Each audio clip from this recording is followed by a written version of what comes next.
Pengertian dongeng.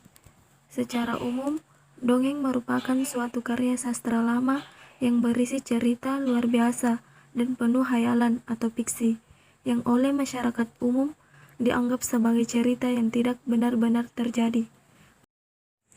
Ciri-ciri dongeng. Dongeng memiliki karakteristik tersendiri yang membedakannya dengan jenis karya sastra lainnya. Nah, adapun ciri-ciri dongeng yaitu yang pertama, cerita dalam dongeng memiliki alur yang sangat sederhana. Yang kedua, cerita dongeng biasanya singkat dan bergerak cepat. Yang ketiga, karakter tokoh dalam cerita dongeng biasanya tidak disampaikan secara rinci. Kemudian yang keempat, dongeng biasanya disampaikan secara lisan sebagai hiburan atau cerita pengantar tidur. Kemudian yang kelima, pada umumnya, dongeng mengandung pesan moral kepada pendengar atau pembacanya. Struktur dongeng. Secara umum, cerita dongeng terdiri dari 3 bagian penting. Adapun struktur dongeng adalah: pertama, pendahuluan.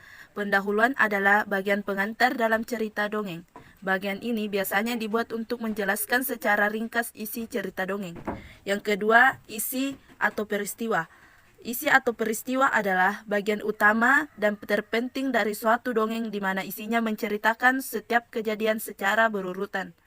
Dan yang ketiga, penutup. Penutup adalah bagian akhir dari cerita dongeng yang biasanya berisi pesan moral dan kata penutup. Unsur intrinsik dongeng.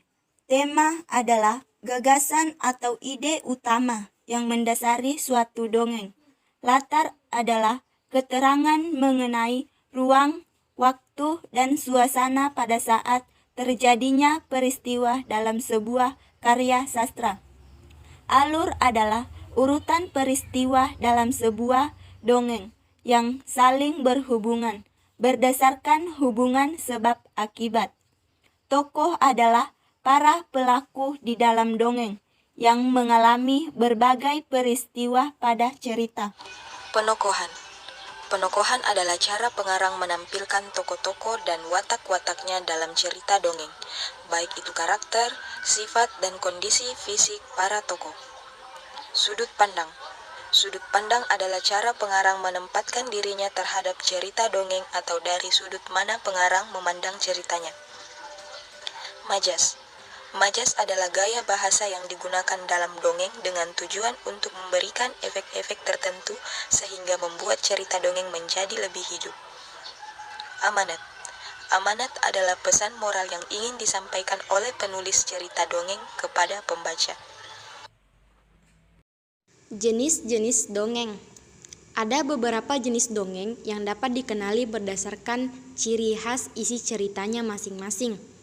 Beberapa jenis dongeng yaitu: yang pertama, mite. Mite atau mitos adalah jenis dongeng yang menceritakan hal-hal yang berhubungan dengan makhluk halus seperti jin, setan, atau dewa-dewi. Beberapa contoh cerita mitos seperti Nyi Roro Kidul, Joko Tarub, Laweyan, dan lain-lain. Yang kedua, sage, yaitu jenis dongeng yang ceritanya mengisahkan sejarah tokoh tertentu yang memiliki keberanian, kepahlawanan, kesaktian, dan kebaikan. Contoh cerita sage seperti Calon Arang, Ciung Wanara, Air Langga, dan lain-lain. Yang ketiga, fabel, yaitu jenis dongeng yang menceritakan mengenai kehidupan hewan di mana hewan-hewan tersebut dapat berperilaku seperti manusia. Contoh fabel seperti cerita Kancil dan Buaya, Semut dan Belalang, dan lain-lain. Yang keempat, legenda, yaitu jenis dongeng yang dipercaya oleh beberapa penduduk setempat benar-benar terjadi, tetapi tidak dianggap suci atau sakral. Contoh cerita legenda seperti Lutung Kasarung, Danau Toba, Batu Menangis, dan lain-lain.